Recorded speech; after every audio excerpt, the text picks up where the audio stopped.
put it on YouTube, but only for me and you. Okay. I'll send you a link to it. Okay, so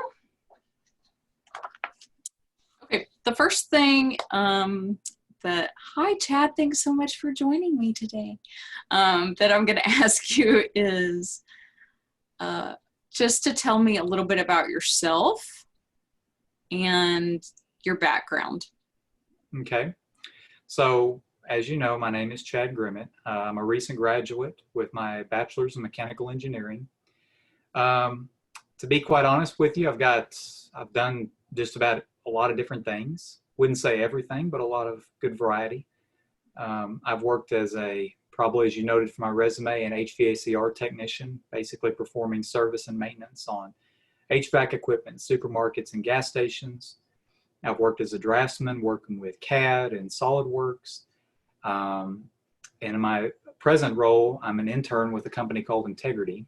And, we're an energy services company. So we work a lot with utilities. We work a lot with larger commercial buildings, seeking ways to save them money on their utilities or their energy use.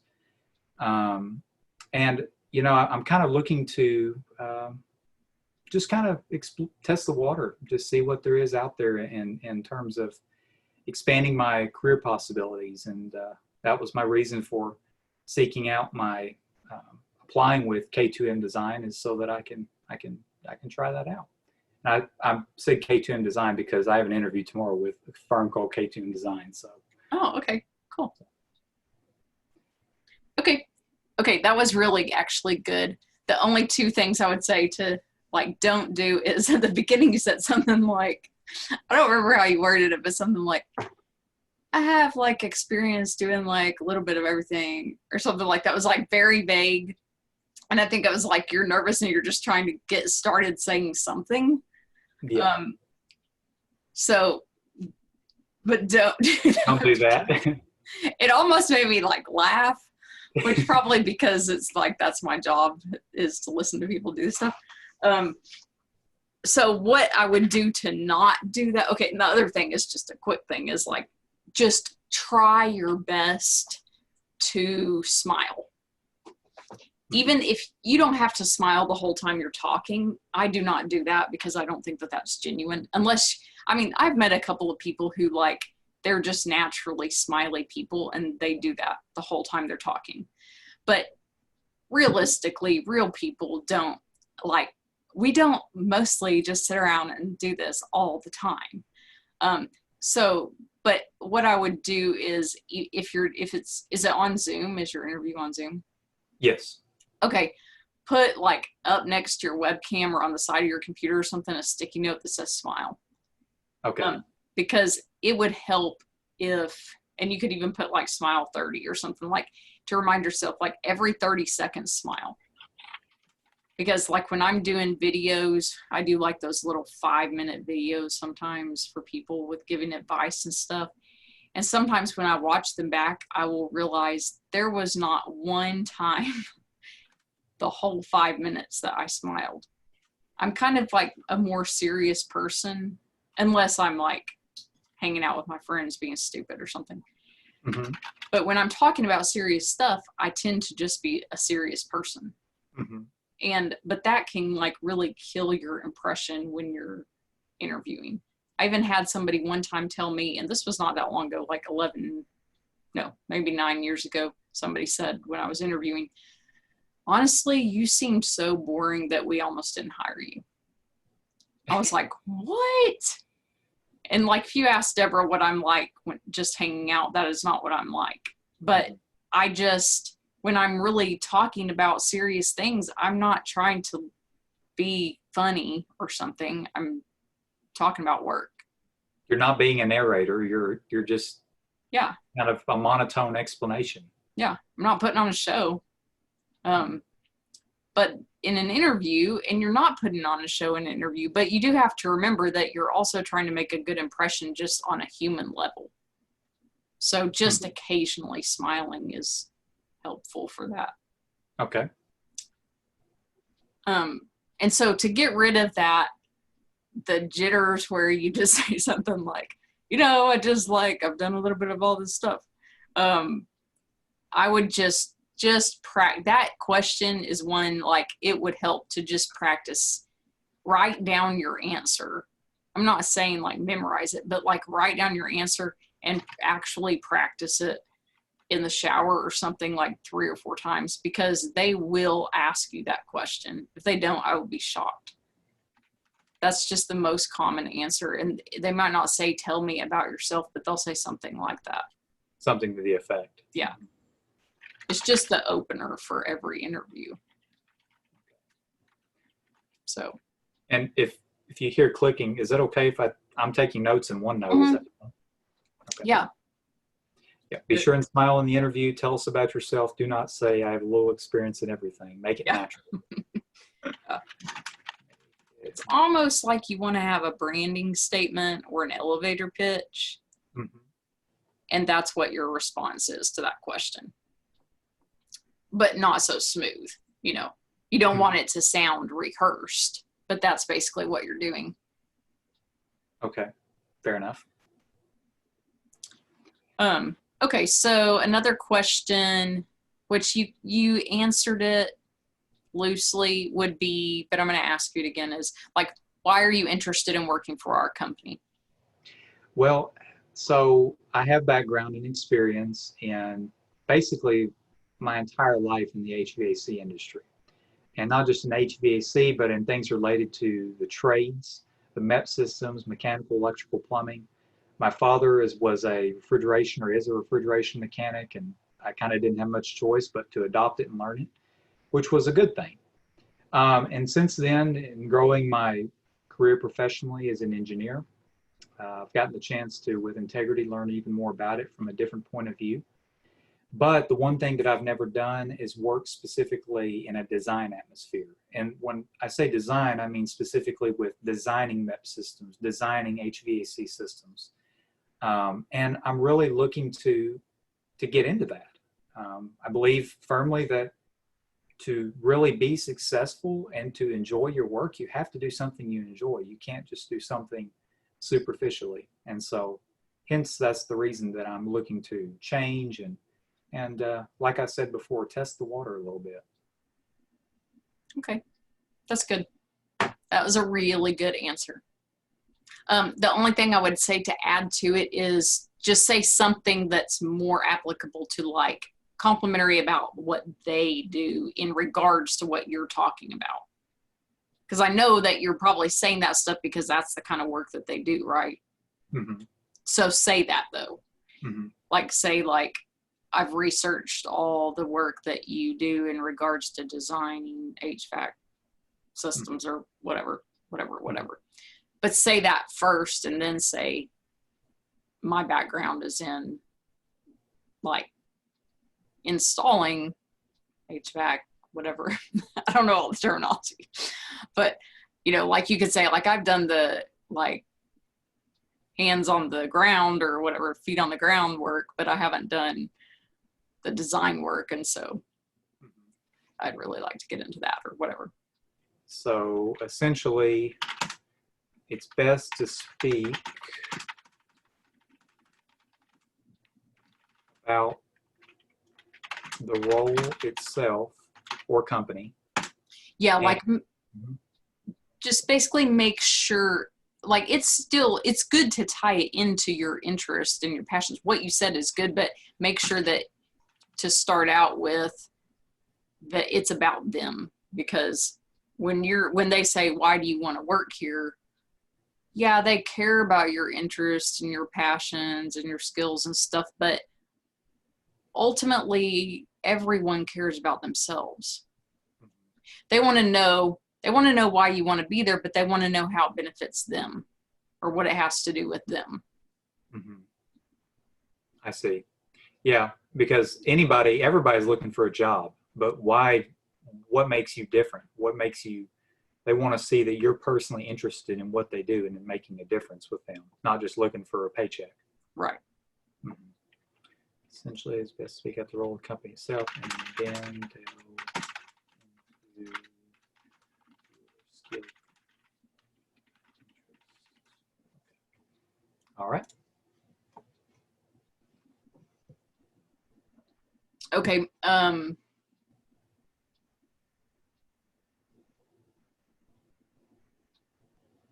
I'll save that one for later.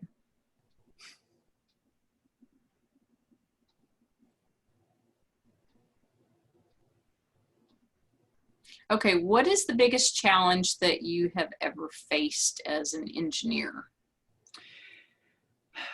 I would have to say that the biggest challenge has been for me and my experience and things I've done thus far is learning the terminology and learning all of the what we might consider the nitty-gritty details of a particular industry. In every industry it is unique. It has its own set of vocabulary, its own set of acronyms that mean different things that we use, and its own jargon, to put it that way. And it's important to understand that, because it composes, or it's what consists or makes up the language of engineering, and particularly of the field that you're working in. So for example, with Integrity, when I came on to work, the first meeting I sat through was one talking about a project in Mississippi, and they were talking about installing new glazing on the building. And I was like sitting there not unsure as to what exactly was being addressed. I mean, we think of glazing as something sweet you put on donuts, but it's actually a industry term for windows. And so learning little things like that, commissioning, retro commissioning, investment grade audit, all of these different things, that was tough, and that took a little while. But I would have to say, for me, that was the hardest part hardest thing for me thus far in my experience as an engineer. Okay. That was good, and it's kind of funny too, which is a good thing, reason it's a good answer, especially like the donut thing. The way to make that way better is add to it, because when you've been telling me about a little bit about that before, you told me how you overcame that was that you're not afraid to ask questions. Mm-hmm. And like, you're not afraid to look stupid and ask a question, because it's more important for you to learn rather than like sit there and look like you know what you're doing, but you don't really know what you're doing, basically. I see.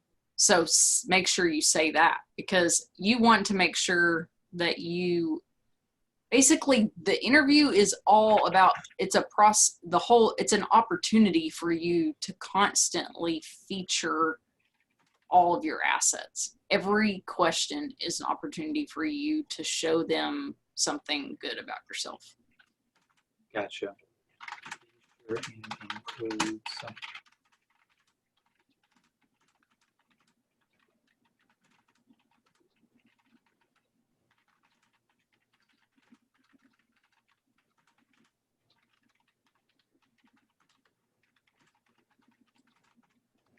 And so with respect to this question in particular, because basically every interview I've ever had has this question's come up, which it's a generic question. It's a good question. It's kind of like one of those that, to me, I guess there's no right or wrong answer, because it's about you. It's about what you've done. In your experience, like, does that sound like a really weak challenge? I mean, that's just one that came to my head. No, I think that's fine.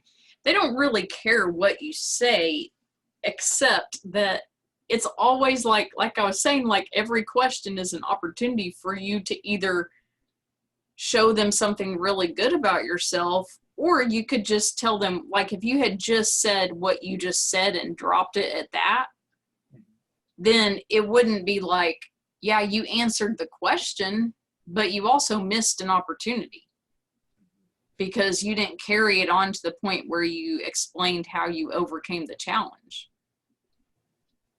I see. Okay.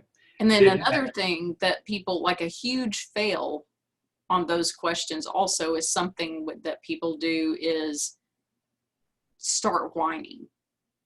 Like the worst thing anybody can do in an interview is play the victim or start whining, like, well, probably the worst challenge I've faced is, I I mean, it would be almost like if I told you in an interview what I told you about Keith Jackson. Mm-hmm. Like if that was my interview answer, that would be a horrible interview answer.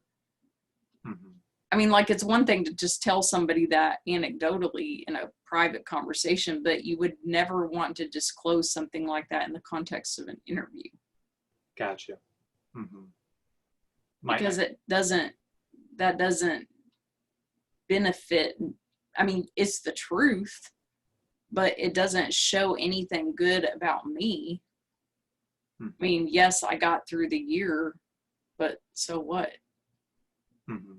You know, like you just have to make sure that every answer that you offer them is showing, just keep in your mind as much as you can, which is hard to do in an interview, but as much as you can, you always need to be thinking like, okay, what am I, remember like when I was walking you through that, the soft skills highlight, Mm-hmm. like it was always like I was asking you, okay, what was the result?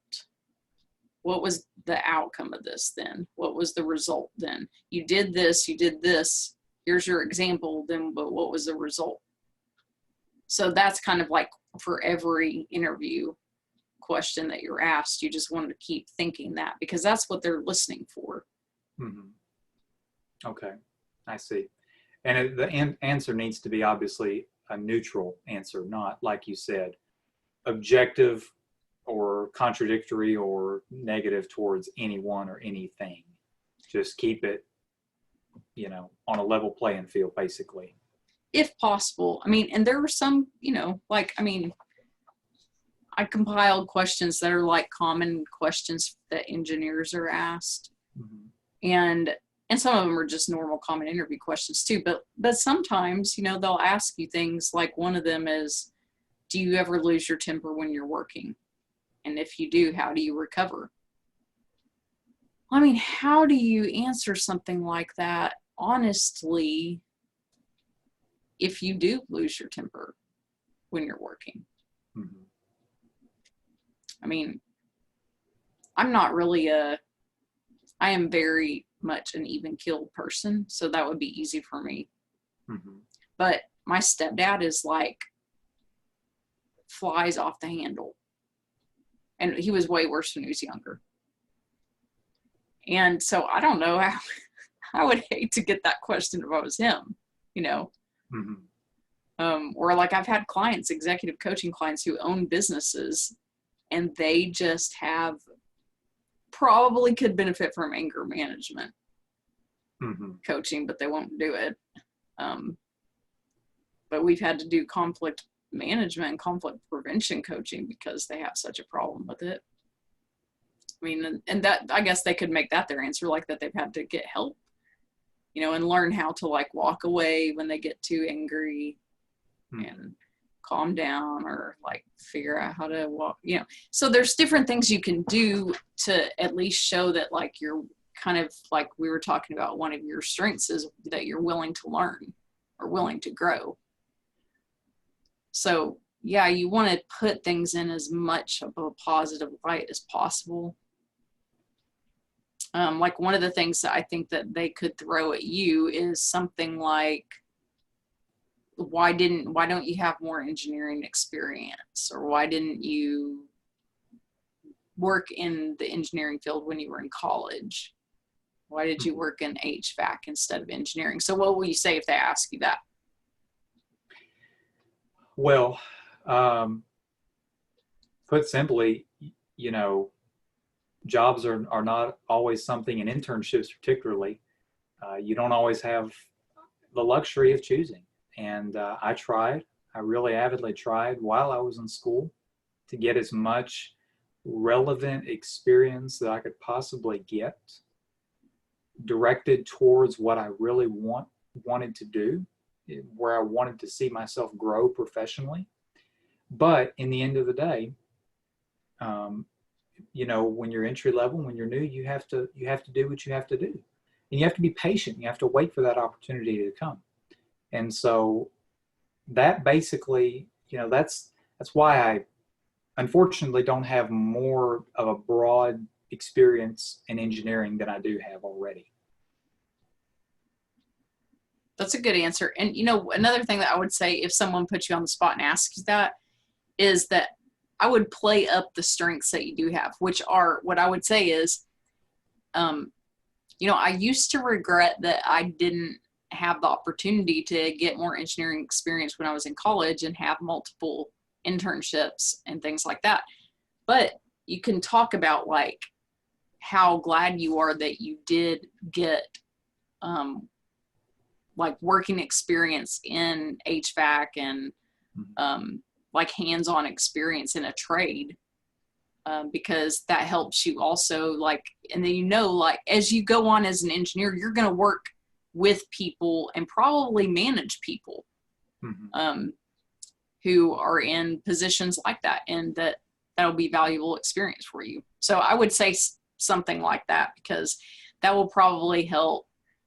I just think that's another way, like always, that you need to turn it around where it just lets them know that you are thinking long term and that you're thinking about things in a positive light.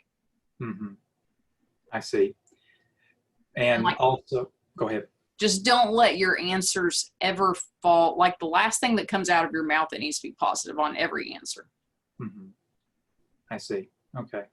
Yeah. And I think you make a really good point, because in engineering, most engineers have never worked honestly doing hands-on work. They've done the design, but I can tell you from hands-on, from having worked in the industry, that design, and while mathematics doesn't lie, sometimes things just are not as precise as we try to be. We're never perfect. And so we think something mathematically is going to work, but it doesn't work. It doesn't fit. It doesn't satisfy the need. So having worked in the hands-on side of it, I'm aware of that, and I can take it with a grain of salt. What I'm designing or what I'm putting together, we got to keep that in mind, that we might need to make adjustments for this or that or whatever. So yeah, and I think genuinely, like if you go to work for a firm at some point and you have to go on site and deal with like construction managers or contractors and interact with all sorts of people, I mean, that's some kind of soft skill that a lot of people don't have. Where people need to be able to relate to all kinds of people, no matter what job they're doing, The people skills, essentially. Yeah. So. Okay. So what would you consider to be your greatest strengths, and on the other hand, your greatest weaknesses? So I would say my greatest strength, first off, would be my teachability.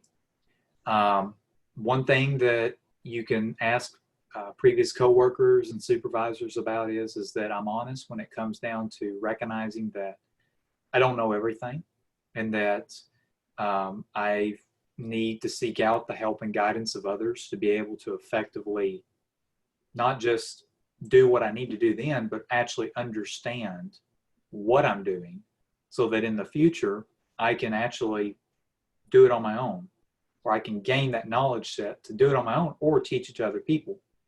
So I'm humble, I'm teachable, I'm not the argumentative type, I'm not the type that already knows it, because I don't. And I love learning. That's another thing that about me as a person, another one of my strengths. I don't like just knowing how to push buttons. I want to know, why am I pushing this button, and what does it do when I push this button? It's not enough to just have a superficial knowledge. You need to know the details, and I like to get into the weeds on things in that way. And additionally, along the same lines, my communication abilities. I'm a people person. My father and I have this in common, where we can start a conversation with anybody, anywhere, about anything, even if I know nothing about it.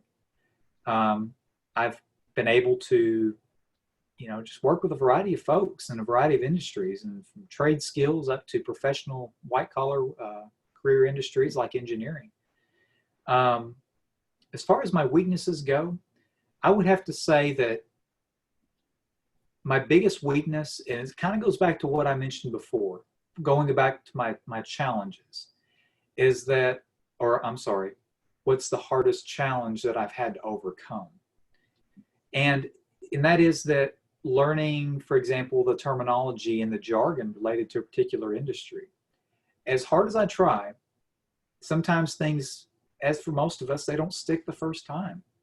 And I have to I try to avoid it whenever possible, but maybe 2, maybe 3 times for you to explain something or to put it in a different light so I can really kind of get it in my mind. That I would say is my biggest weakness. Some people have the ability, I know, to just read a book or read a sentence and they get it. They're done. That isn't one of my abilities.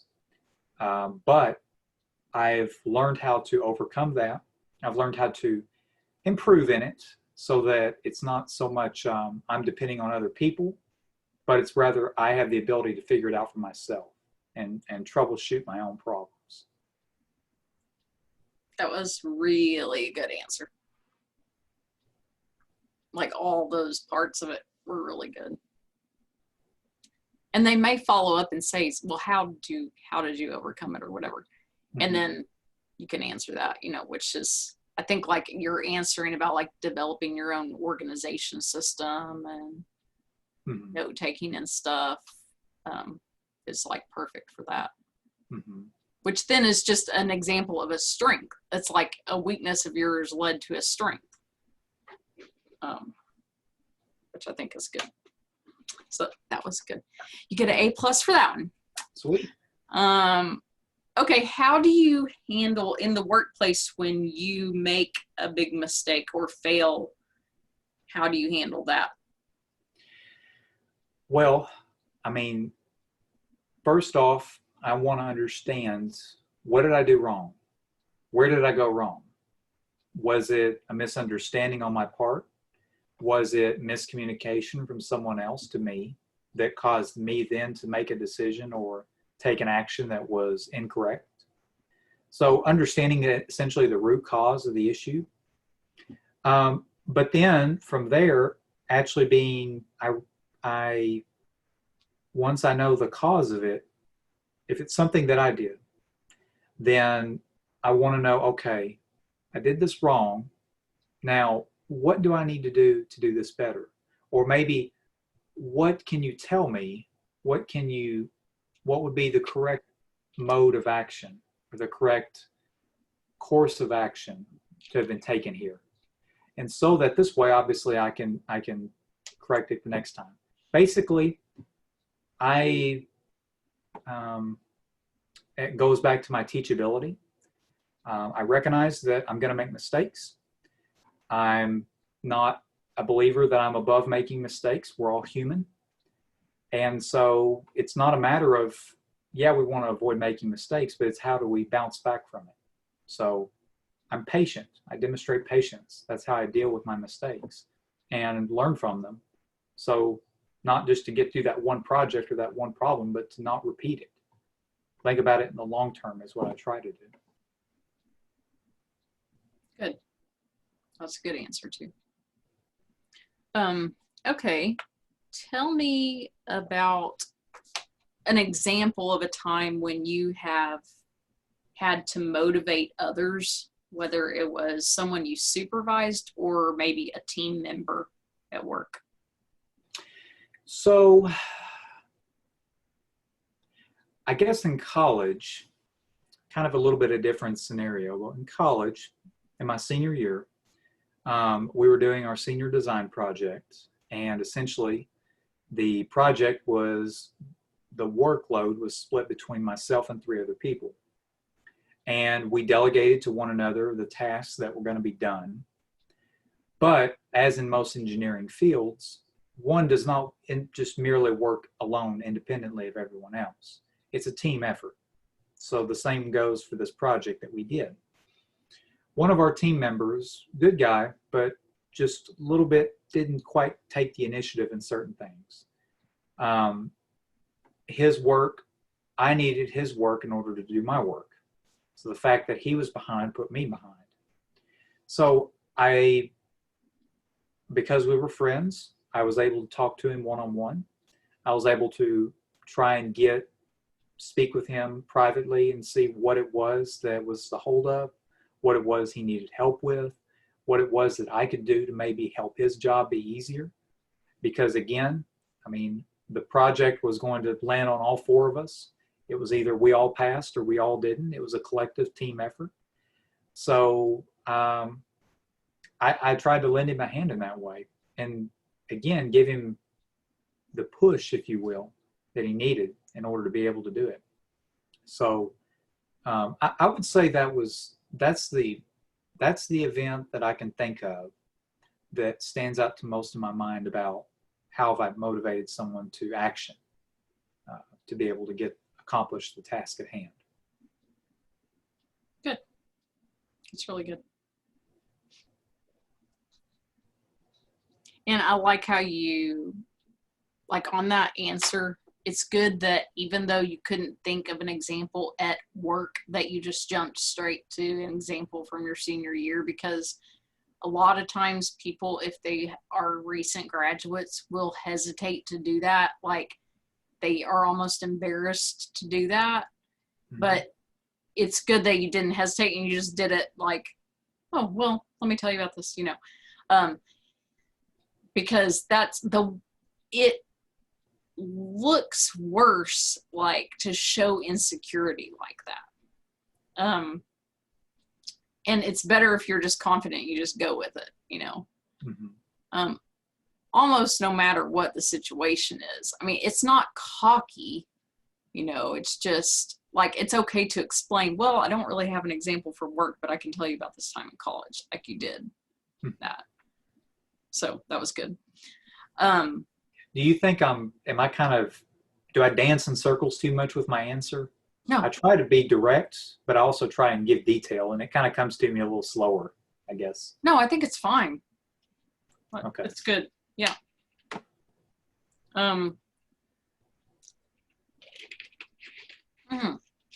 Okay, tell me about the greatest success that you feel like you've had in the world of engineering. So I would say the greatest success that I can that comes to mind, and again, it kind of goes back to my college years, deals with my experience in learning software. Because a little background about me, prior in my youth, I was never really tech savvy, to put it that way. I was never one who would use my computer to keep up with things. I was never one who had notes organized in OneNote or on OneDrive or any of that type of stuff. I was just old-fashioned. And I'd rather write a letter by hand than send an email, honestly. But, in my college experience, I learned that obviously that's not the most time-efficient way of doing things. And then when I started working, I realized that that's even more of a necessity, is in order to develop these software skills. Because these software skills show us the ability to, for me, learn new things. And again, like, not that these things were necessarily hard, but like using Excel very fluently, learning how to use it to do your work for you with formulas and with organization in that way, was for me, it was like I couldn't believe I'd been missing this the whole time. So for me, learning about CAD softwares and what we can accomplish with them, with the drawings and the ideas we can convey, learning about word processing tools like Word, Excel, PowerPoint, and how to use those things effectively, and be able to just transmit your ideas and your information from one person to another. That, to me, in in my educational and in my professional experience has been, I would say, the biggest success, given that I was not a tech savvy person, but I've turned around and have become one. And it's made me better and more time efficient as a result of it. It's a really good answer. And, you could even add in there like that you're working remotely. Mm-hmm. Because I think like that's a big growth step for someone who used to really not feel comfortable with technology or feel good at it or whatever, Yeah. Because working remotely, I mean, if you can't grasp technology or feel comfortable with it, you cannot work remotely. Mm-hmm. I'm not sewing clothes, I need to be Right. able to access the internet and do stuff online. Yeah. And even if you can do even for people I know who write, you can do some of that offline, but you have to be able to submit your work, communicate about it. Mm-hmm. There's still that piece, like if you're going to work online, you've got to be able to get on and interact with people or something. Convey your ideas Yeah. to people in a time efficient manner. Okay. Tell me about the worst supervisor you've ever worked for. So,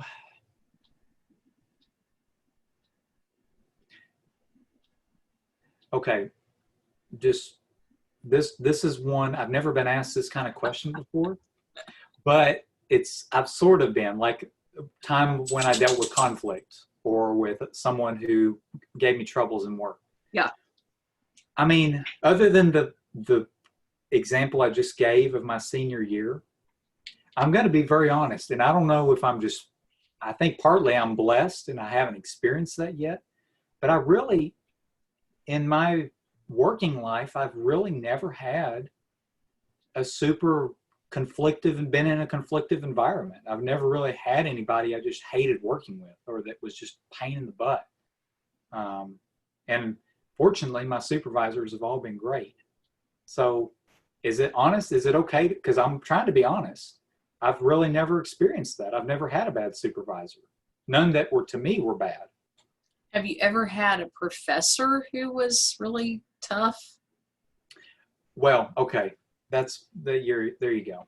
Okay, so I would say that before you tell the story about the professor, Mm-hmm. I would say, I thought about this because I know this question is often asked, and I honestly have had really good experiences with supervisors at work. I've been really blessed to have positive experiences. But I did have a negative experience with a professor. And so then you could go into that answer. Okay. So, I've been really blessed and fortunate that, to be completely honest, I've never in my working experience had a professor or a supervisor or someone in a management role over me, if you will, that was hard to deal with, that was hard to work with. And I'm very grateful for that. It's really precipitated and made things a lot easier. But so I guess the closest example I can think of was when I was in college and I had a professor who, he was notorious for being one of those that nobody was expected really to do well. Nobody was expected to do it right. It's almost as if nobody was ever going to do anything good enough. And, me as a student, I've always kept the idea and the attitude that anything I learn, however trivial it may seem at the time, is meant to grow me and help me problem solve and develop those skills.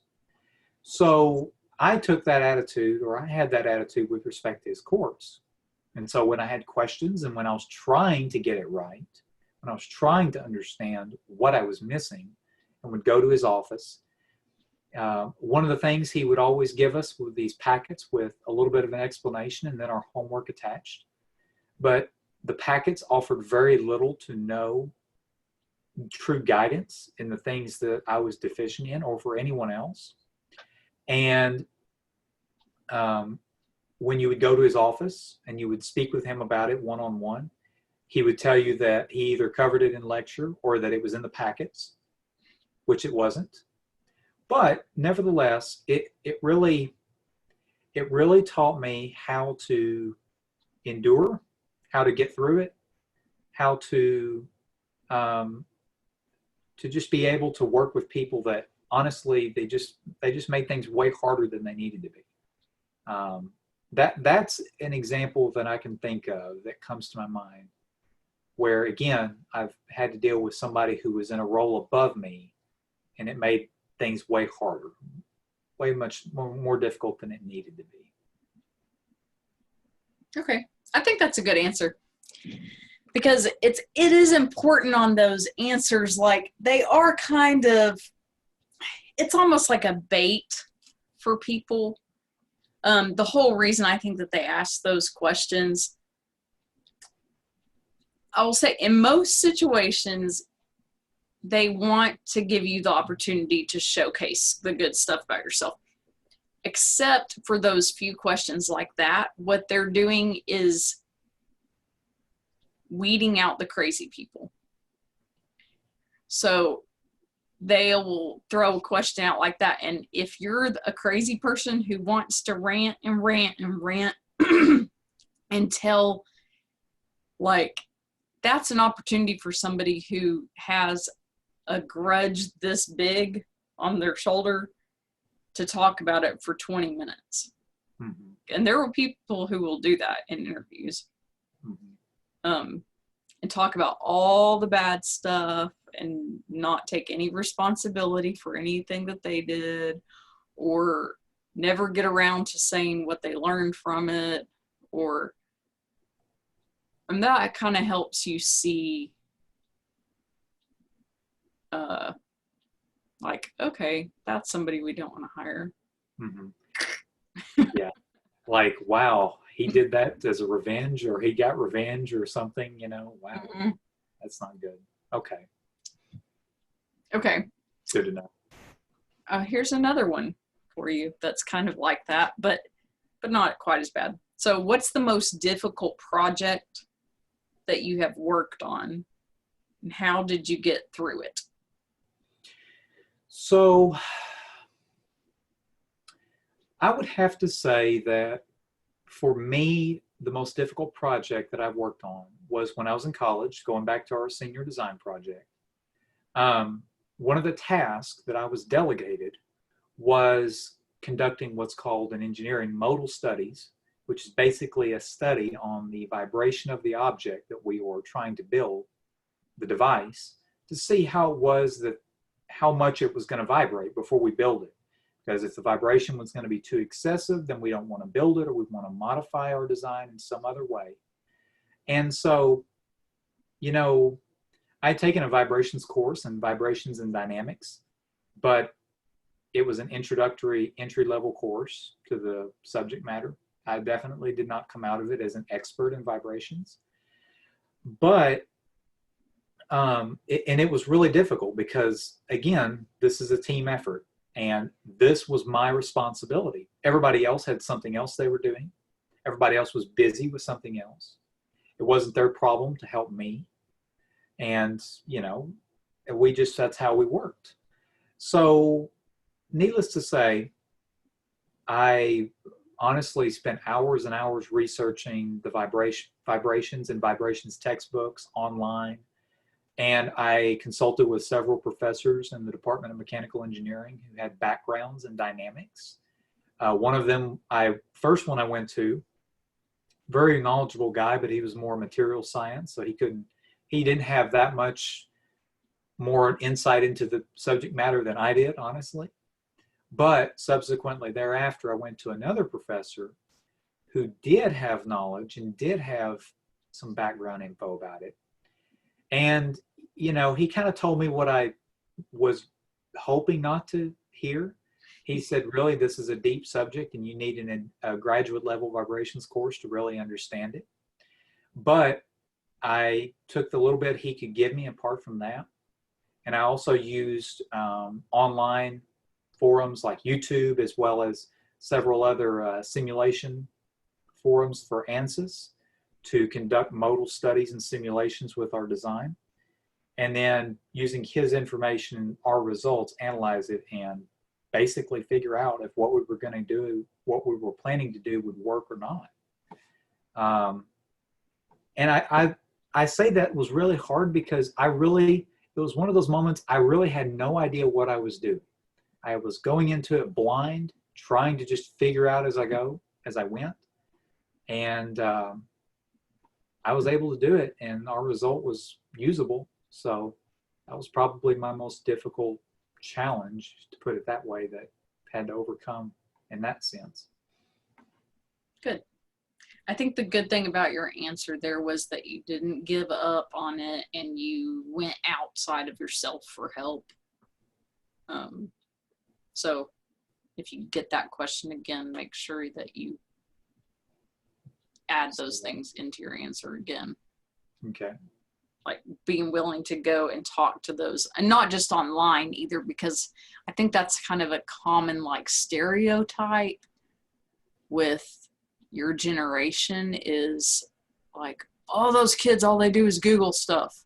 But like being willing to go and actually like seek out other experts and talk to them was a really good thing to do. Mm-hmm. Okay. Okay. What is your favorite type of work to do in the engineering field, and why? Well, to be honest with you, one of my favorite things to do is to work with CAD, work with computer automated drafting in whatever form it may be in. There's all kinds of softwares out there. There's AutoCAD, Revit, SolidWorks, CATIA, ProEngineer, and a lot of them I'm not as familiar with. The two main ones that I have familiarity with is SolidWorks and AutoCAD. I love building things and a virtual point of view, which can then obviously be translated and used to produce something real. I like to know and like to be able to take my skills in this way and then possibly use them to make something useful. We need a part made. I have the dimensions of what it needs to be. We have to get this conveyed to a machinist in a clear and concise way that leaves no doubt as to what we need. I'm able to do that in SolidWorks, build the part, make a drawing, submit it to him. And that's one of the things that I really like about this position with K2M Design is, as a mechanical designer, is because that's what a lot of it will be doing. Using AutoCAD and Revit, I saw, was one of the big qualifiers that you're looking for in a mechanical designer, someone who has that ability.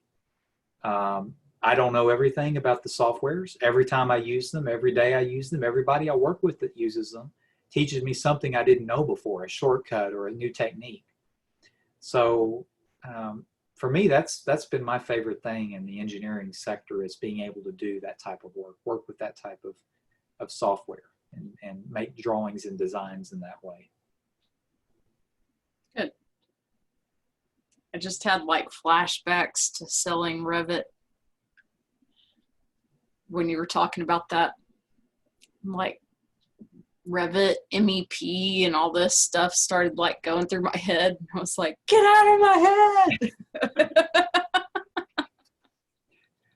head. Was that not a fun experience? Oh. I mean, you talked about it, but I don't remember all the details of it. Some of that job was really fun. Like, some of the people I worked with were super fun, and some of the job was really fun. Some of it was not really fun. I'm not a big fan of sales. Like, I can do it very well, but it's like kind of, how there are some jobs you can do really, really well, but you really don't like. That was one of those for me. I see. It's like I was just killing it and I was hated, But did you, I mean, you obviously didn't use Revit yourself for a long time and selling it that way, but No, did that make it hard? I mean, like, is it hard to talk about the software and its capabilities if you've never used it? I would think it would be. I didn't really talk about it that much. I mean, really, like, I mostly was trying to get them to upgrade to like the next level. So they didn't really ask me a lot of stuff. Like, if they would want to ask questions about what it did or getting them to move from AutoCAD to Revit or something like that, if they really had a lot of questions about it, I would just transfer them to like a more technical person. Like, we had in-house people who were trainers or technical team, and I would just transfer them to one of them. And if they weren't available, I would take down their information and have one of those guys call them. Got you. Okay. I'm like, I'm not your person. Like, I can give you some information online that you can read, or you can talk to somebody, but I know nothing except, I mean, I would sit in sometimes and watch their training stuff just so I would have enough verbiage to, recite or whatever, but I barely understood anything about what they were doing. Just, I could spout off some words, but yeah. Yeah. Well, it's another industry that, the jargon, you got to know if you don't know the jargon, you'll get lost real quick. Yeah, I got very familiar with the jargon just enough, because if you aren't familiar enough with what they're saying, then you can't even have a conversation on the phone. You're like, what's an extruded boss? What's a fillet? What's Right. this? Yeah. Okay. And they won't even talk to you if you can't talk to them. Mm-hmm. And my stepdad is a master plumber, and he used to be a construction foreman. And my ex-husband's an electrician. So I had been around a lot of that world. So it's not totally foreign to me, just all the talk about all that stuff, but not the software so much, Right. That was new. Gotcha. Okay. It's interesting. It's an interesting world. Very much so. Okay.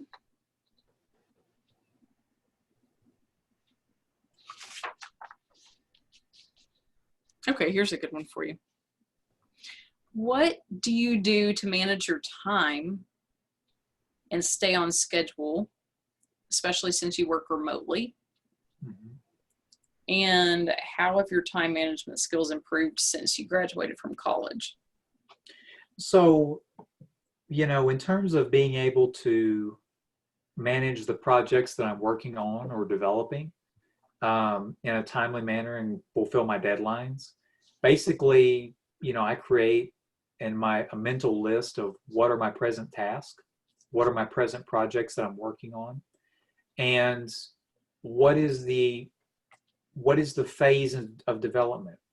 So I've been with Integrity long enough now that I understand the process, the steps that we have to take before this can happen or before this can happen. So I know what has to take priority. I don't want to jump to step 4 without doing step 2, because we can't do step 4 without 2. So, in that way, that's how I look at it. And I think about with every owner, with every building owner that we work with, the sales team will set with them, once a project development agreement, PDA, has been signed, a deadline for having an investment grade audit report or a report explaining what we plan to do with them submitted. So different projects, depending on the size and the number of factors, the variables involved, will have different deadlines. Some will be a month out, some will be 3 to 6 months out. So I keep that in mind as well. Obviously, a month needs to come, need to give that one a little more priority than the one that's 3 months out. But I always try, even those ones that are a little ways out, think about what can I do now that will lighten the load when we're a month past where we are now. That way, when I'm able to be completely focused on that project, I'm not unaware of what's going on, and I'm also partly done with something that was going to have to be done anyway. And with respect to the second part of your question regarding since I graduated, while I'm technically still interning, and while my status in that aspect hasn't changed, I've been given and delegated a lot more responsibilities, especially project management related, up to the point to where with several PMs, I'm more like their assistant PM. One PM is currently out on vacation, has been for about 3 weeks now. And basically her projects were handed to me to develop several of the measures that we're looking to implement while she's out. And so once she returns, obviously we'll collaborate and we will talk about where to go from there and what I found, what I didn't find, and so forth. But, and I've taken that same attitude with respect to managing this since I've been out of college. It's engineering is project management, just with a little bit more science and math involved.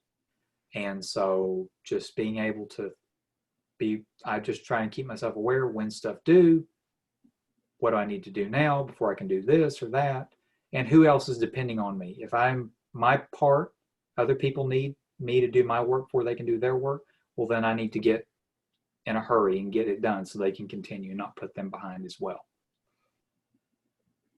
That's a good answer. Really good, strong answer. The other thing is when you should add that to your resume. Mm-hmm. About serving as assistant project manager. In that, I would just say something like served as assistant project manager for current project manager for a 3-week term. Mm-hmm. Okay. You don't have to say why, but if you just explain that it was for a 3-week term, then you can explain more during the interview, mm-hmm. like during a question like this or something. But that's really a good thing to be asked to do, and something great to have on your resume, especially considering that you're working as an intern. Mm-hmm. I mean, it's like a pretty good accolade, Okay.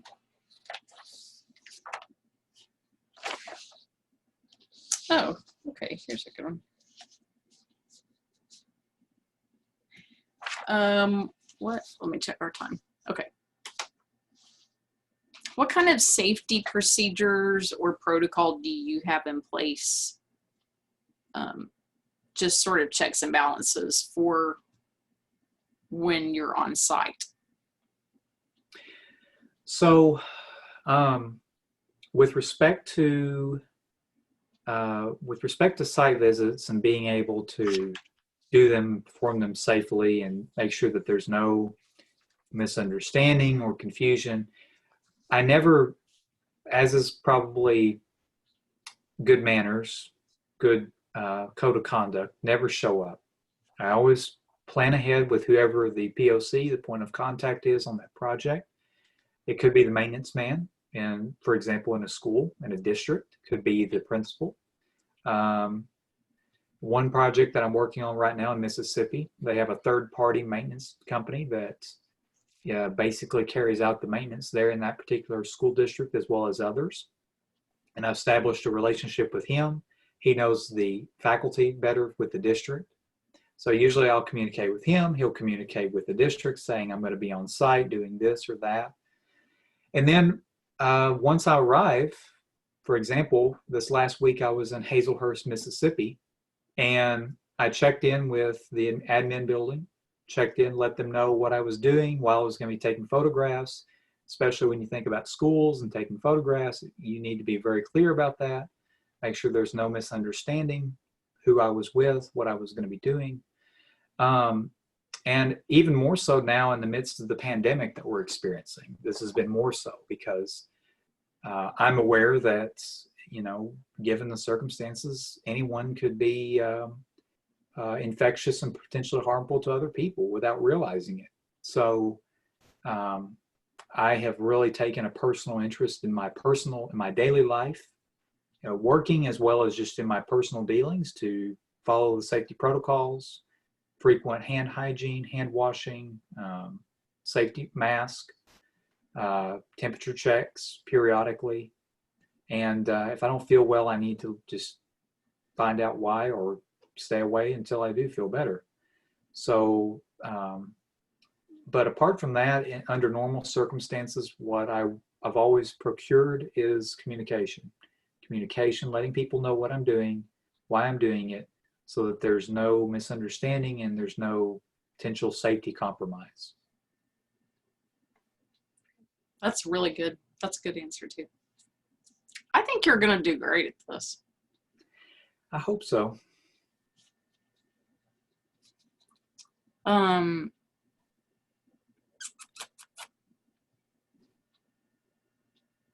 Okay, tell me what about where you would see yourself in 5 to 7 years if you were hired?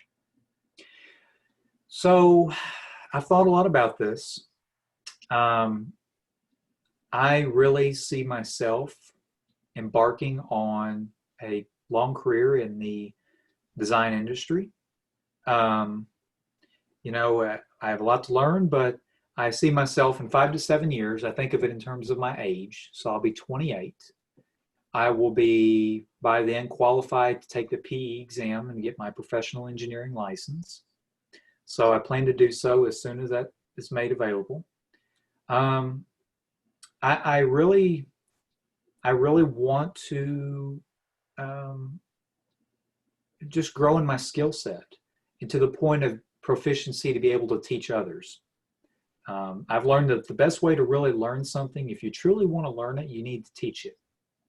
So when it comes down to when I become a senior mechanical designer, hopefully by 5 to 7 years, I'll be there. I will be at a level to train newer designers, newer graduates, newer engineers on what I've learned with regards to MEP systems or HVAC or whatever we may be designing at the time. I would like to say that I'll be an expert in the field. I'm sure I'll be more knowledgeable, but in engineering, you're never an expert. Every day's a new day. You're going to learn something new. So I'm really hoping, though, that by that time, I will have developed my skill set to the point where what right now might seem like difficult problems will then be trivial. I'll have the right mindset of how to approach a problem, even if I've never done it before. So, and I don't, to be completely honest with you, changing careers is at times a good thing because you need to do what you're passionate about and what you like. But changing jobs is also, it's difficult because even if you're doing the same thing for a different company, you have to learn that company's culture, their structure, the way they do things. So for that reason being, I don't plan to, you never know what tomorrow holds, but I don't plan on changing in a year or 2 years. I plan on staying somewhere as long as I can because it's just it's like moving. It's just not a fun experience. So that's where I see myself in the next 5 to 7 years. The answer is not funny. It's just when I'm looking at you and you're saying that, it's so believable because you just seem like the kind of person who, like, that seems so honest. I can just see you, like, you just seem like the kind of guy who, like, when you get hired by a company, if you really like it, I can see you just, like, getting there and sticking with it for forever and ever and ever. I think they'll believe you. And I think that that's a good thing that, like, you seem like a totally honest, trustworthy person. Like, you have just this read about you that is like that, which is good. Is that a bad thing to mention? Because I've said that before and I've wondered if that's a bad thing because, I mean, it's being honest. No. In my opinion, changing jobs is a pain in the butt. It's not fun. I don't think that's bad. Another way to say it, if you want to say it a different way, you can just say, like, by nature, I'm just a really loyal person. Mm-hmm. That's true. Like, once I find, an organization we're a group of people that I enjoy being with and that I feel aligned to, or something like that. I like to stick with that organization or with that group of people, and make changes there and grow with that organization. Like I dated this guy when I was in college. Yeah, so 20 years ago, who is exactly like that. Like he has a PhD in physics, and he is a professor. He was a professor then, and he is a professor now at the exact same college. And he's just that kind of guy. Like, he likes picking a place, sticking with it. He goes to the same church he went to then. But that's not bad. It's not like some people might look at that and say, and I guess it can be like you're a stick in the mud if you're a stick in the mud about it. But it's not like that for people like him. Like, he's just more about, like, he wants to just invest in a place and make it better. He likes investing in his church. He's very involved in ministry with kids. It's more for him about, like, he really wants to help something grow and get better. Mm-hmm. So, like, you can kind of explain it in that sort of way of, like, that's what I think about, like, the loyalty thing is that is attractive for employers, and that's harder and harder to find these days. Really, it's hard to find people who feel that way or have any interest in finding a good employer and sticking with them. Mm-hmm. And I feel like in terms of that specifically with the loyalty and wanting to stay somewhere, again, that's why I said you never know what tomorrow holds, because I might work there and not like it. And I think that's just life. Yeah. You never know till you try something. Right. And circumstances in my life may change and I need to make a career change. Who knows? But, they really, I know hiring is in a way a pain in the butt. It's a process because they want to interview people. They want to make sure they're going to get someone who's good and will try and will do good work. And they don't want to do this again in a year because I didn't stay, so they want to get the right guy or try to get the right guy the first time. So anyway, that's been my observation. I guess you agree with me. I think you do. Oh, totally. It costs a lot for companies. It's basically half your salary if they have to replace you, because they have to go through all the recruiting again, the hiring and onboarding process, and then retrain someone. Now, maybe for an internship position, it might not be quite as much, but once you get to like a full-time position, and then the money they've dumped into you for benefits, if you have benefits, it's a lot of money, that they put into people. And you can't let guilt about something like that keep you from changing jobs if it's not a fit. But it is something to consider on the employer end. And I think that's why some people don't understand why employers are hesitant. They'll be like, well, I just wish somebody would take a chance on me. I'm like, well, it's a lot of money for somebody to take a chance on someone. And not just money, but then the time commitment and energy commitment too, when you think about all the people who would go into training someone and all that.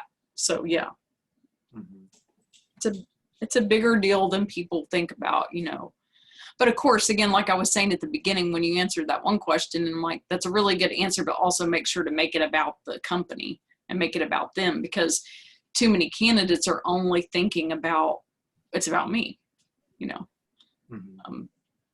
So. Very good. Let me close the door.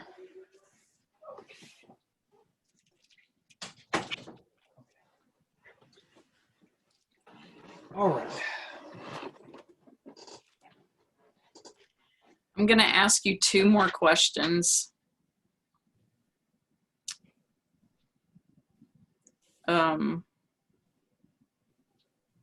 Here's a really good one, because this is what every company is about. Have you ever helped save money on a project or in a deal in any of your jobs? How did you do it, and what was the amount that you helped save? So in my role with Integrity, well, let me back up. A big part of our process of carrying out a project from start to finish, so as I've mentioned before, we do an evaluation of the facility, of the facilities. We look at potential measures to be implemented that will generate savings and save money. And then we build a report called an investment grade audit, which basically explains our scope of work, what we're going to do, how we're going to do it, and then the financials of how much you're expected to save, the cash flows, negative and positive, and when you plan to break even, and the final savings after the useful life of the project.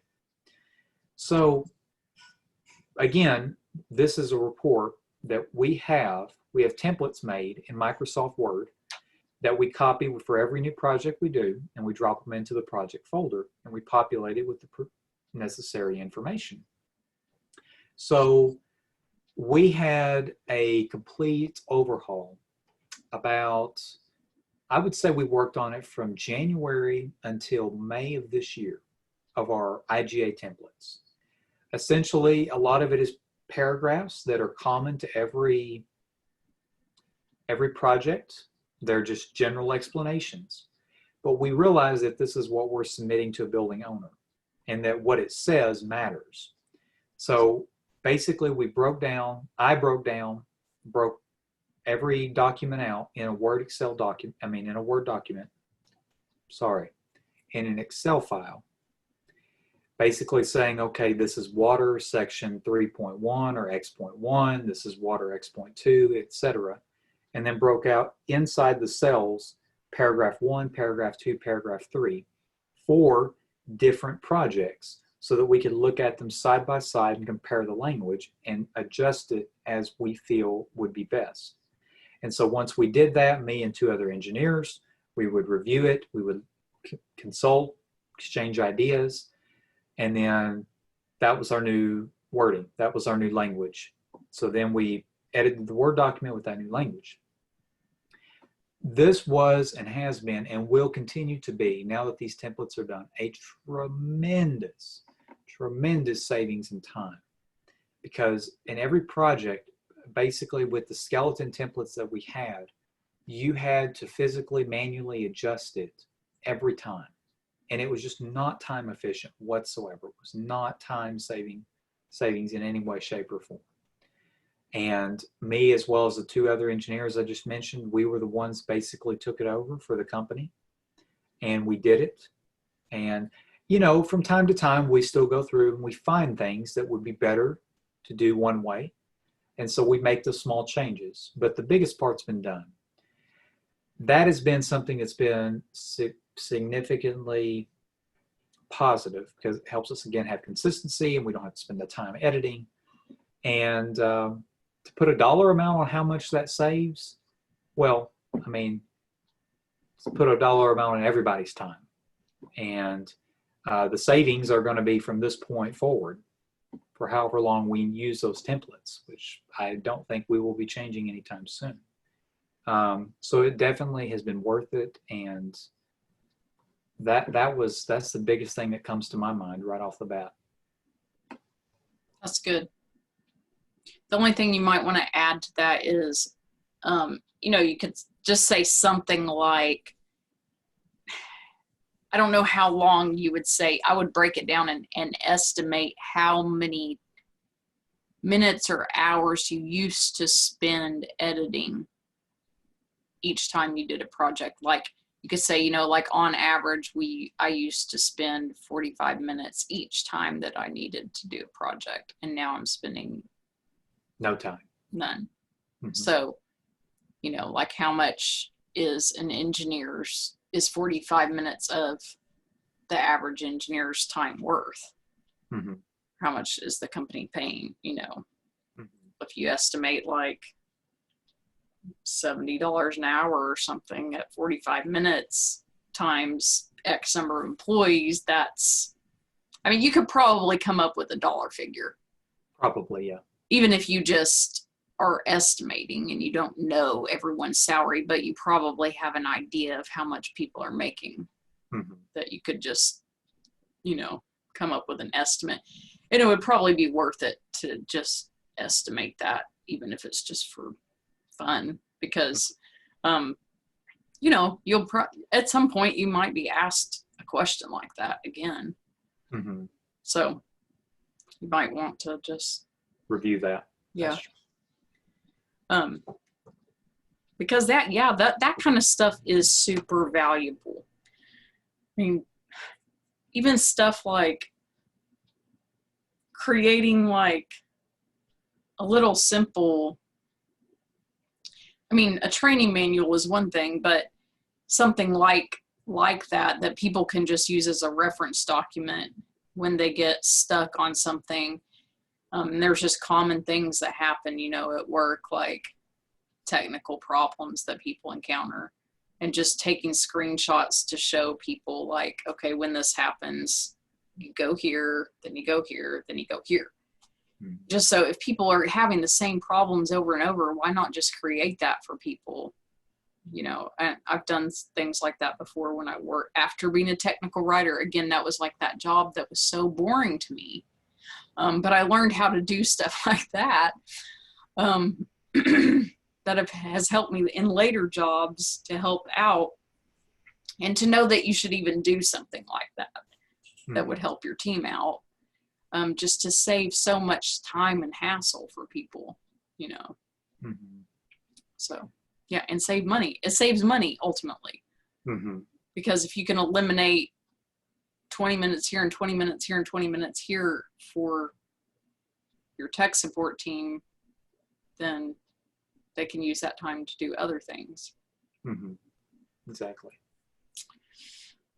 Okay, I have 2 questions. Sorry. I just saw this one that is a good one that you kind of need to be asked. Have you ever been fired or laid off? And if so, tell me about that experience. So with my experience with tailor-made ambulances, I was essentially laid off. What happened was the factory where the ambulances were produced is in Newport, Arkansas, which is in eastern Arkansas, kind of up close to Memphis on the way. It's a real small farm town, and then there's the factory.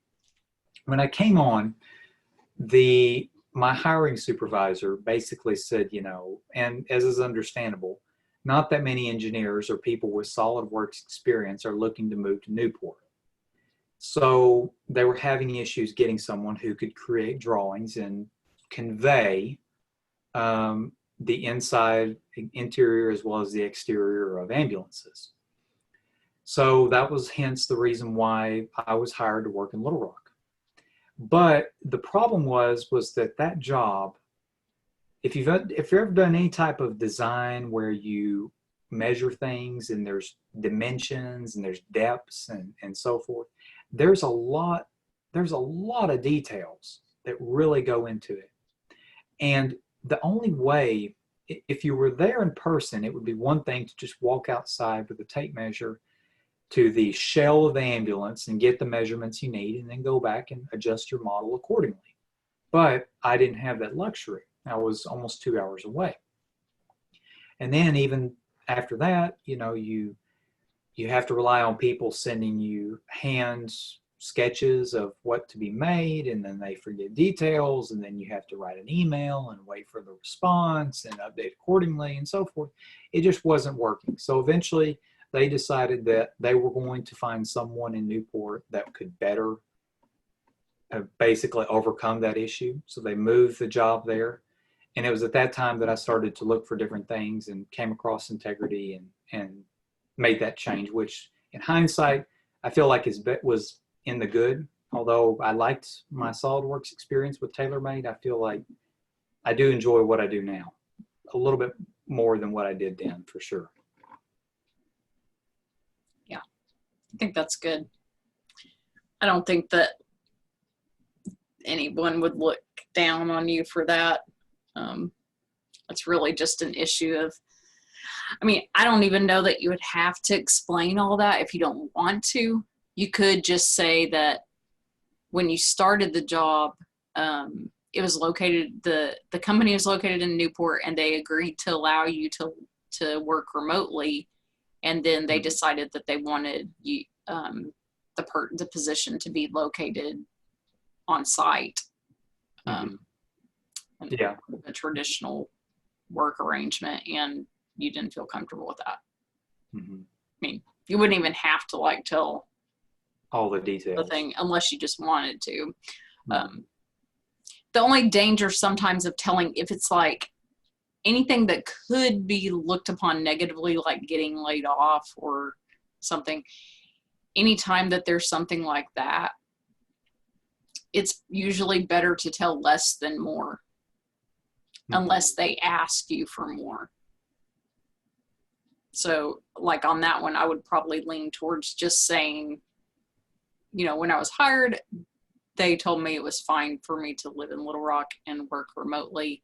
And then they decided that they wanted somebody to live in Newport, and I did not want to relocate. Fair enough. Okay. And I don't know of anybody who, if they're at all familiar with where Newport is, they would understand why you don't want to live in Newport. You're familiar with it? Oh yeah, it's like, I grew up in Newark, which is like 20 minutes from Newport. My parents live in Newark. Oh, okay. Yeah. Yep. Nobody wants to live in Newport. Yeah. No one. It's a dying town. I guess farming and the jail, and that's really about it. Yeah, there's rice land, is there?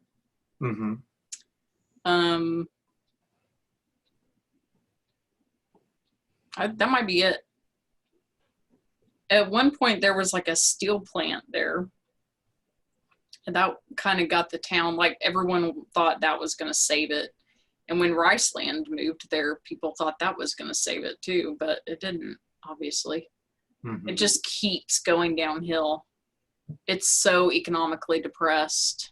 They've been doing a lot of work trying to improve certain things about the land to attract manufacturing to Newport, actually. Because it is kind of perfect for building manufacturing facilities, because it's like,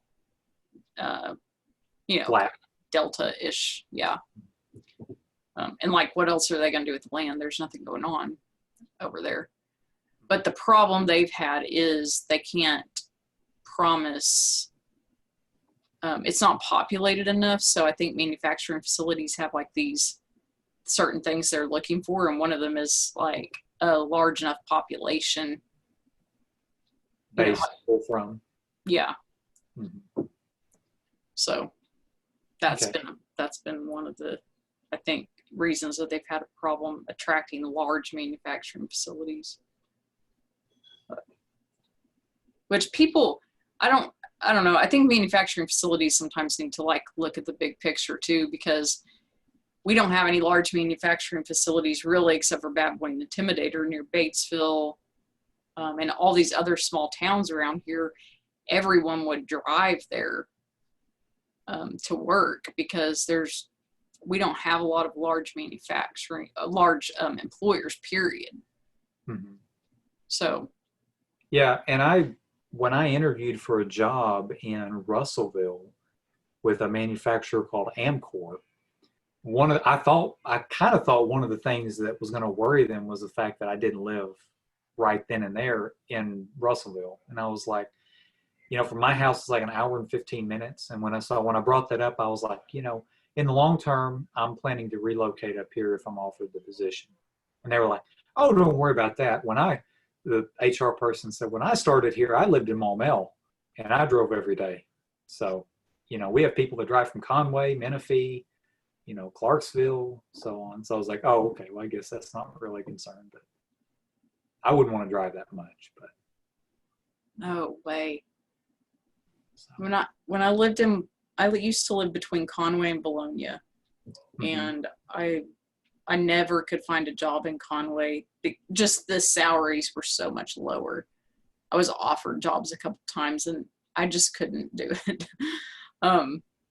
So I was always driving to Little Rock or North Little Rock to work. And, you know, that traffic is terrible, that commute. And so it was always like 50 minutes to an hour commute. And man, that just wore me out. I was really glad to get away from that area, even though the jobs, yes, the economy is so much better, the job market is so much better and all that, but my salary went down by like 60% when I moved to Batesville. Oh, wow. Yeah.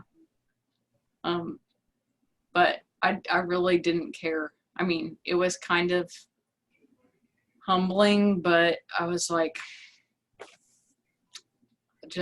I was going back to grad school, so that was kind of like good timing because, you know, I really kind of needed a job that was simple, not brainless, but kind of brainless, you know, so that I could just focus on school. But there was just nothing up here like the same kind of jobs that would have paid.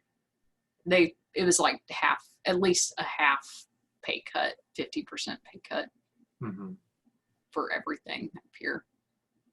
And I mean, like that job was going to be, of course, Russellville is a little more industrious town, so it's kind of hard to compare. But I think like when we talked about salaries, I put down on my application, they asked me how much I was thinking, and I said like 60.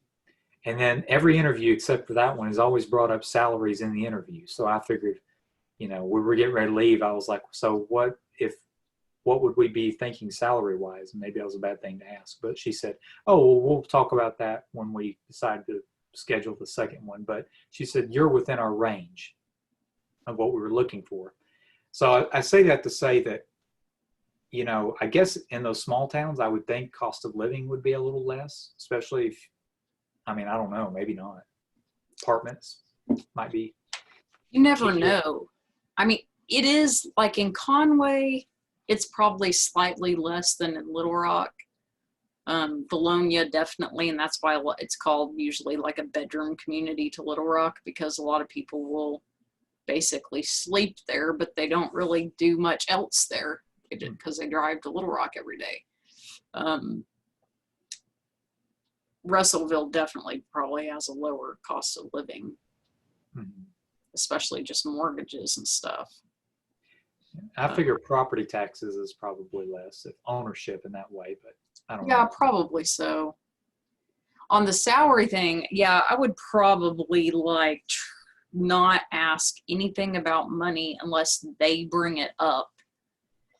I try to never even talk about money until they bring it up, even if it's not until they have offered me the job. And then if it gets to that point and they've already offered me the job and then they lowball me something ridiculous and I'm like, oh no, I can't do that.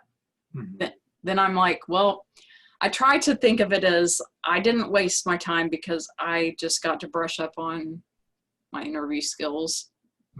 And I made some contacts. You know, I always also think of it that way because, you know, kind of, especially when you're interviewing like in your chosen field like this with engineering. Let's say if you meet like 2 people or 3 people at this company and you make it all the way through 2 rounds of interviews and then they get to the point of a job offer and they offer you like $20,000 less than what you'd be willing to accept, then, and you don't accept it, then, you know, you still haven't really lost anything because they thought enough of you to offer you a job. And so you got to know a couple people, you know, and as long as you can like leave on good terms and make it clear to them that if in the future they can do better, then you'd be willing to work with them. Then you never know. You just never know how things will work out. That there's been lots of times for me when I meet somebody at a conference and maybe not a job offer was extended, but we just really clicked. And then 10 years later, it works out that I end up working with them or something, you know. You just don't ever know. So, and this may be your last question, I don't know, but in terms of when they ask you that, because they've all asked me that, and I've thought of it from different points of view, and it's hard to say because it's like when they ask you what are your salary expectations, if it's in person, they're asking me that. Right. I used to think if I shoot high, then I can always come down because you can never go back up. But if I shoot low, like if I say 55, but they're really planning on paying 60, it's probably not likely they're going to say, well, we'll give you 60. I would think. What I would do is look up, I mean, I would just do as much homework as you can. Like, if you don't know someone who works in the company in a similar role, or who has enough connections in the company to like tell you behind the scenes information of like, oh, this is what people are making, this is what you should ask. Because sometimes you do, and then that's easy because then you know what to ask for. But if you don't have like that kind of privilege when you know what to ask, then I would just do research on like Glassdoor, and use a salary calculator or whatever, and get the best information that you can so that you know what to ask for, you know. And I always just ask for something that's in the middle. I don't ever go in and ask, but that's just my personality. I am not money hungry, and I'm also never going to be unrealistic and try to go for something crazy. I've just never been that way. And I'm more like, I respect that approach more too. Because I think of it kind of like when you go to like a car dealership, it annoys me to death to go to a car dealership and they do this game with you where it's like, oh, well, we're going to need this much.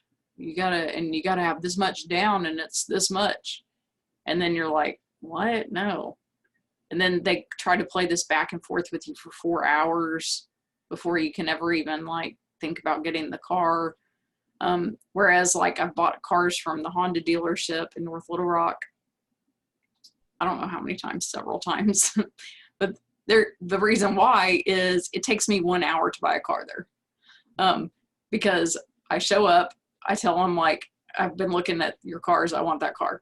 And they're like, well, have you driven it yet? No. I go drive it. I come back and they're like, well, we could take like $1,500 off of it. I'm like, okay, done. I sign some papers and I leave with the car. And like, I don't like playing games about money. I just want it to be straightforward. And I think salary negotiation should go pretty much the same way. And it usually does for me, because I just try to tell them, and I tell them straight when they ask that question to me, I tell them, well, like, I think that $55,000 a year is fair because I did research on Glassdoor, and that's a middle range salary for this position. And I have however many years, 5 years of experience. And so that puts me as a mid-level candidate. Okay. I mean, and I would just be, and if you're entry level, then, maybe like go somewhere in the middle between the lowest end and the middle,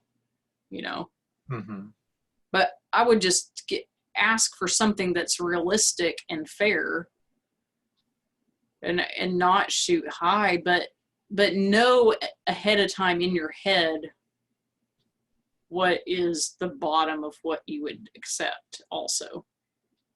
So that if they come at you with like, let's say that you asked for 60, and then, but no, like if they came at you and said 50,000, like, is that the lowest that you would take, or is that too low? You know, Mhm. like I always try to think about that stuff ahead of time because I do not like being put on the spot.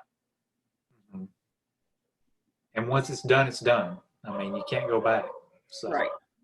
But another thing that I've started doing is saying, and I used to not feel comfortable doing this, but I feel completely comfortable doing this now, is I will just say, especially when it comes to money, I have started saying, I'm going to have to think about that and pray about it.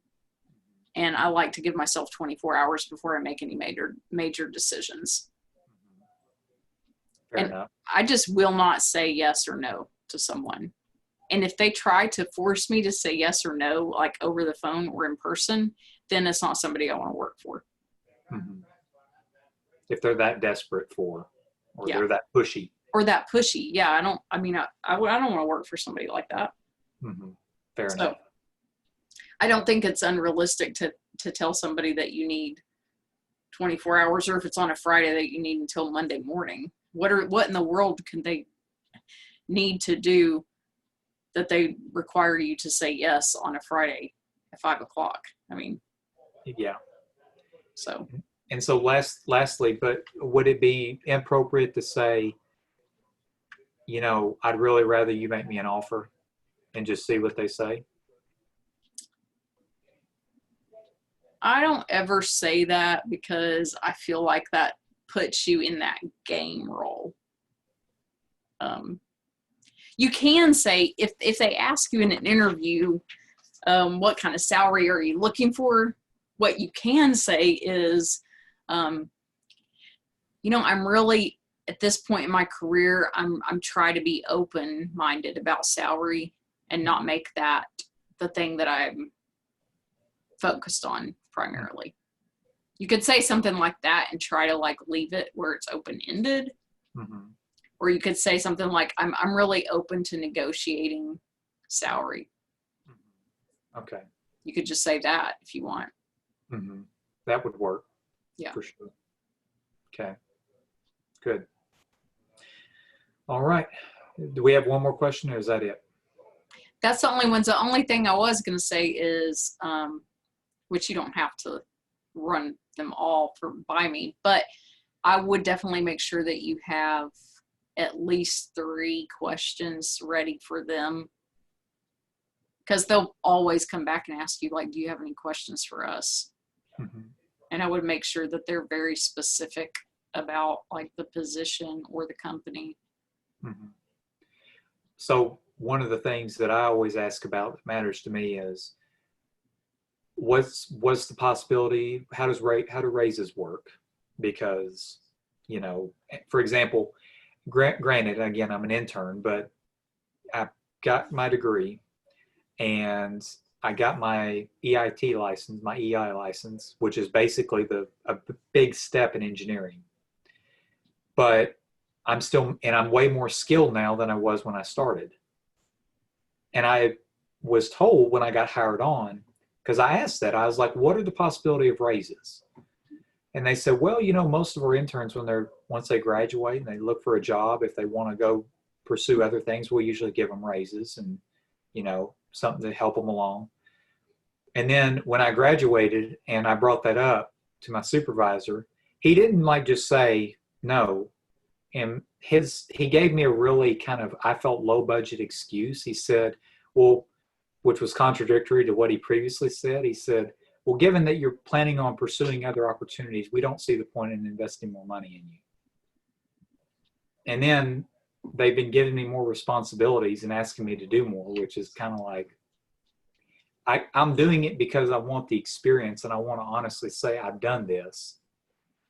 But I almost want to say, kind of back up and say no.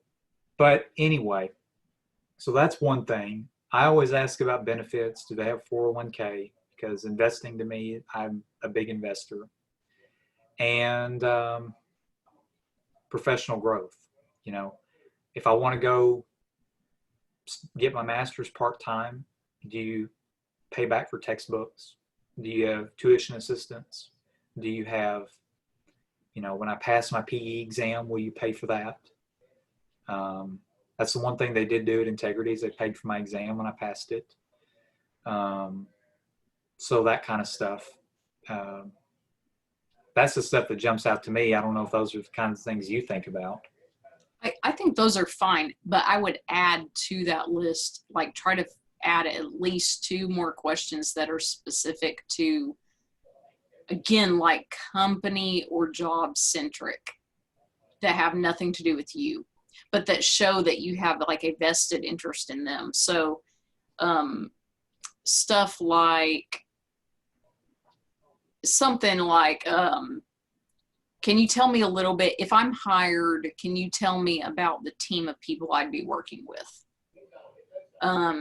Which actually that benefits you, but it also makes you look like you're really thinking hard about what would another question that's a really good one and actually benefits you because it gives you inside information is, what would a day in the life of this person in this position look like? Because they usually don't tell you that in the interview. They don't paint that picture very well in the job description either. Or you could ask, can you tell me a little bit about the personality of the supervisor over this department, and what would people say who that person is like, who report to him or her. Just things that kind of would give you a feel for like, what would it actually be like to work there? But those questions also show that you're really giving it some thought about what it would be like for you to work there. Right.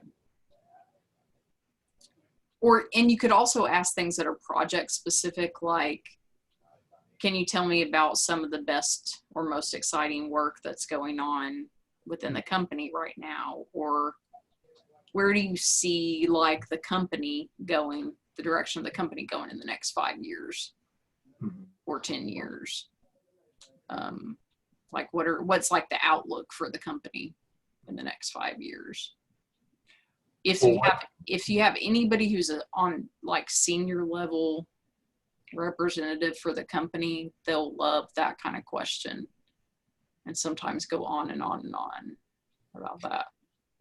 And one thing I've including in that I've liked to ask, especially when times that I've interviewed and I could tell the person that was interviewing me would be my supervisor, is what can I do what do you want me to do? Like, what can I do to make your job easier? What can I do to make your life easier as the supervisor of process engineering? I'm a process engineer, but you supervise all of us, so, or like, what do you want in a candidate? What are you looking for? I don't know if that. So. Yeah. Okay. And, you could also ask, I would probably ask something about the training process. If they don't cover that somewhere else during the interview, I would ask something about, what does your training process look like when you're during onboarding, like when you bring somebody new on? Do you have like a formal training process, or would you like pair me up with someone who has more experience, or just what does that look like? That's kind of important for you to know too. Like, are they just going to throw you in like on day one? They just expect you to just pick it up and learn everything, or going to give me a little guidance or whatever? Right. Yeah. Good deal. Cool. Well, I'm glad we had this tonight because, like I told you, tomorrow at 10 a.m. is my K2M Zoom meeting. So it's worked out.